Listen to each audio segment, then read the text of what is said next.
Enough is enough, आता बस झालं. हां, असं आरंभी सुख वाटतं, पण त्याचा शेवट नेहमी दुःखात होतो. व्हिडिओ शूट करायला आवडते म्हणून शूटच करत सुटले आणि त्यात पूर्ण भरून गेला. आता एडिट करून तुमच्यापर्यंत पोहोचवणार कोण? थोडासा आळस झाला, पण ठीक आहे. आता इनफ इज इनफ. पुन्हा शुभमुहूर्त हवा आहे, त्यासाठी म्हटलं श्री गणेशा करायला हवा. आणि श्री गणेशा म्हटलं तर मोदक हवे, म्हणून आजची व्हिडिओ आहे परफेक्ट उकडीचे मोदक.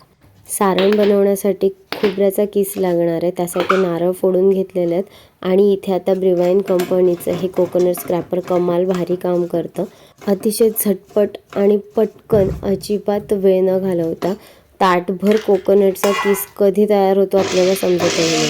शेवटी इलेक्ट्रिक गोष्ट आहे, पटकन तर होणारच आहे. वेळ वाचवण्यासाठी अतिशय भारी उपकरण आहेत.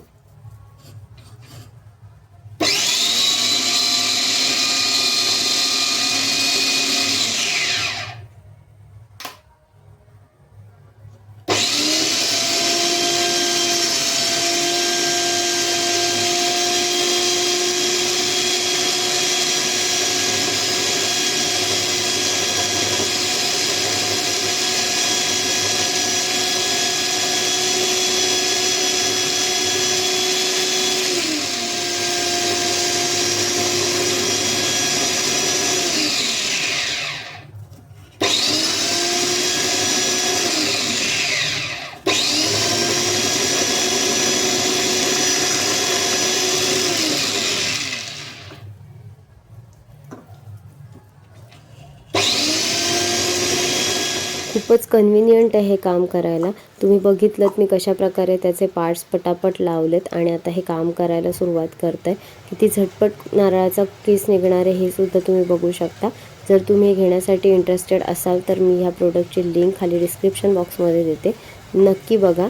व्हिडिओमध्ये खाली प्रोडक्ट येईल डाव्या कोपऱ्यामध्ये खालच्या साईडला, तिथे जाऊन सुद्धा डायरेक्टली क्लिक केलं तर तुम्हाला हे प्रोडक्ट डायरेक्टली शॉपिंगसाठी अवेलेबल होईल. तुम्ही पाहिलं ते किती झटपट होतं आहे आणि कमाल भारी गोष्ट आहे. मी गेल्या 2.5 वर्ष झाले हे वापरते. खूप कमाल भारी वस्तू आहे, नक्की घ्या. जर घ्यायची असेल तर लिंक चेक करा. आता हा पण जो नारळाचा किस करून घेतलेला आहे याचं आपण सारण करायचं आहे. तर सारणासाठी मी इथे तुम्हाला माप सोप्या पद्धतीने सांगण्यासाठी म्हणून मोजून दाखवते. इथे हा 1 कप जो युनिव्हर्सल कप साईज आहे त्या कपने 1 कप हे एवढं पूर्ण आपण फुल भरून घ्यायचं आहे. असा हा नारळाचा किस मी एका बाउलमध्ये काढून घेतला आहे. असेही मोजून मी 4 कप भरून घेणार आहे. आता ह्या 4 कप ओल्या नारळाच्या किसामध्ये तुम्हाला जर प्रमाण कमी जास्त करायचं असेल तर करू शकता. तुम्हाला जर सारण थोडं कमी बनवायचं असेल तर तुम्ही 2 कप घ्या. मी इथे 4 कप घेतला आहे. आता कढई घेतली आहे, त्यामध्ये मी साजूक तूप घालणार आहे. इथे 2 छोटे चमचे साजूक तूप घातलं आहे मी.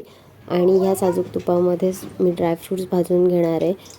अनसॉल्टेड पिस्ता, बदाम आणि काजूचे बारीक जाडसर असे तुकडे मी तुपामध्ये परतून घेतले आहे.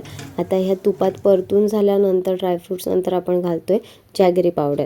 आता इथे साधा गूळ आपण जर घेतला ना, लाल गूळ, सेंद्रिय गूळ, कोणताही गूळ, तर ह्याचं लगेच इथे पाणी होतं आणि पाणी होईपर्यंत आपल्याला हे मेल्ट करून घ्यायचं आहे. पण इथे मी गूळ पावडर वापरली आणि गूळ पावडर जेव्हा हीट लागते त्याला, तेव्हा त्याच्या पाणी नाही होत, तर कधी कधी त्याचे असे क्रिस्टल्स फॉर्म होतात, जसे की आत्ता झालेत. ते क्रिस्टल फॉर्म जरी झाले तरी काही घाबरण्यासारखं नाही आहे.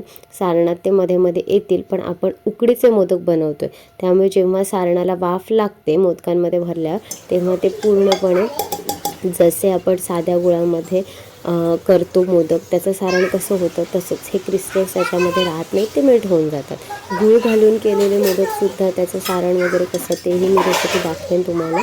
पण आता ह्यामध्ये मी गूळ पावडर वापरले, सो क्रिस्टल झाले तर घाबरू नका. गूळ थोडा गरम झाल्यानंतर त्यामध्ये नारळाचा किस घातला आहे. त्यानंतर आपण उकड काढण्यासाठी पिठासाठी 2 कप तांदळाचं पीठ घेतलं, त्यामध्ये अर्धा चमचा मीठ टाकलं आणि इथे अर्धा कप गरम पाणी करण्यासाठी टाकलं आहे. अर्धा कप गरम पाणीच करता करता त्यामध्ये अर्धा कप दूध टाकलं आहे आणि छोटा चमचा 2 वेळेला तूप टाकलं आहे. आता जर तुम्हाला हे सर्व सामान अर्धं करायचं असेल तर मी जेवढे बनवणार आहे त्या मोदकाचा अर्धे मोदक होते.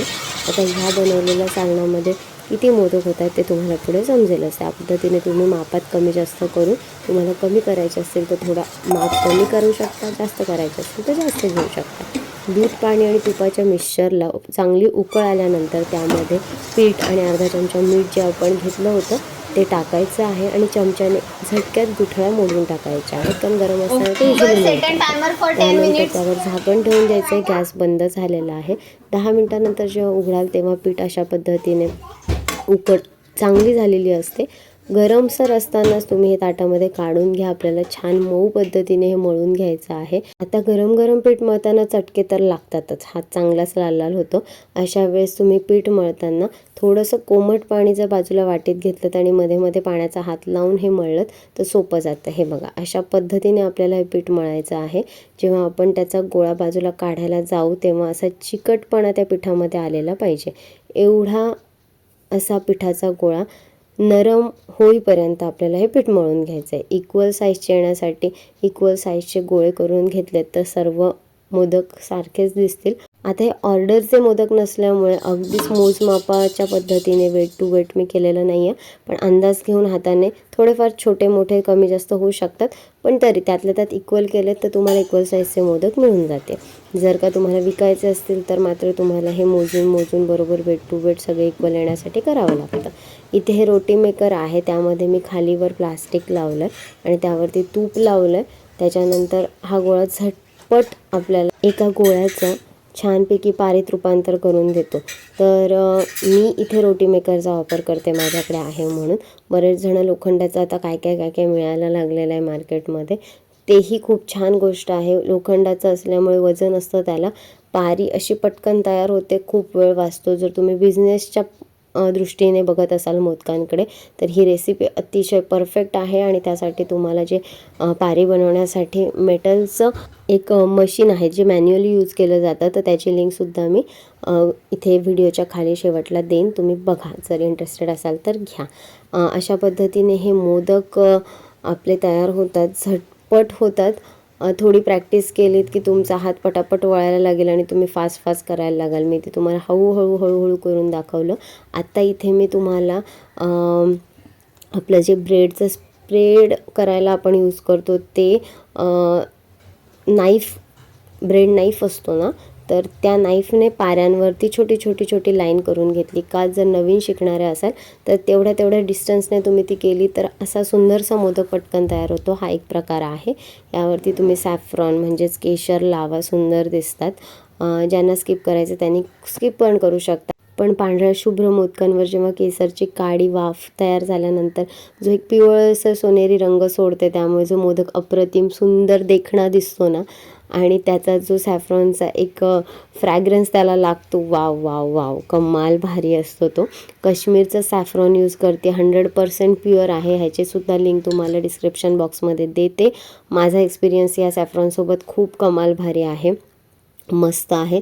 तुम्ही नक्की यूज करून बघा आणि सांगा मला कमेंट करून की तुम्हाला मी दिलेल्या लिंक्स प्रोडक्ट्सच्या ते प्रोडक्ट्स घेतलेत तर कसे वाटले, तुम्हाला काय वाटतं आहे, त्याबद्दल काही क्युरीज असेल तर सांगा. कारण की गेल्या 2 वर्ष झाले मी ते प्रोडक्ट वापरते आहे, त्यामुळे तुम्हाला जर काही प्रश्न असतील त्याबद्दल तर मी तुमचं शंका निरसन नक्कीच करू शकते. कारण मी पूर्ण प्रोडक्ट यूज करून झाल्यानंतर मला ते खरंच प्रामाणिकपणे आवडलं तरच मी ते तुमच्यापर्यंत पोहोचवते.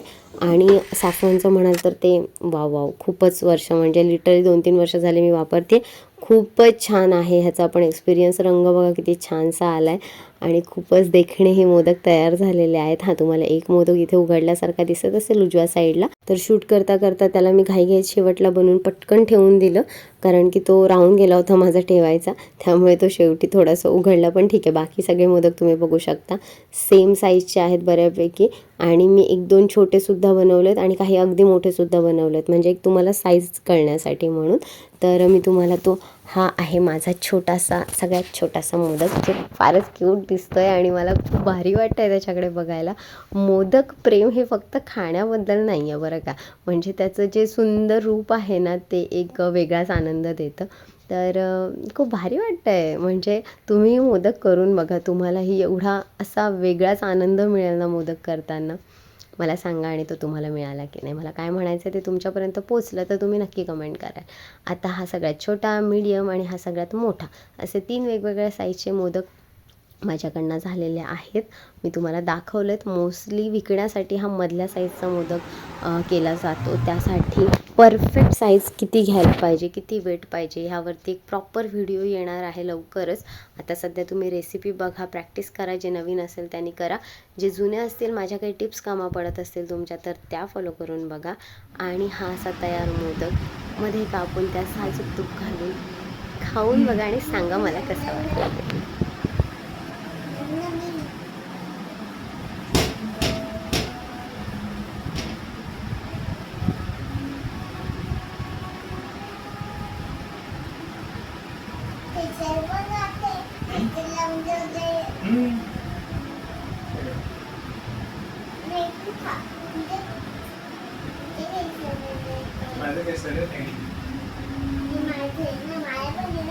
तुला पण आहे का?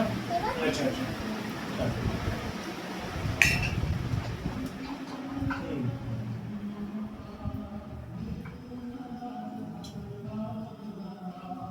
कसं झालंय?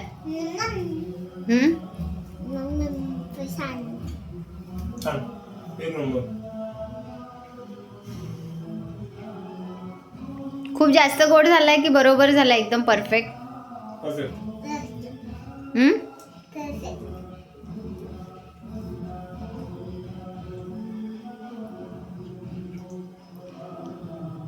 किती मोदक खाणार आहेस तू?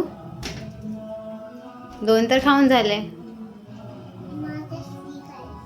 3 खायचे आहेत.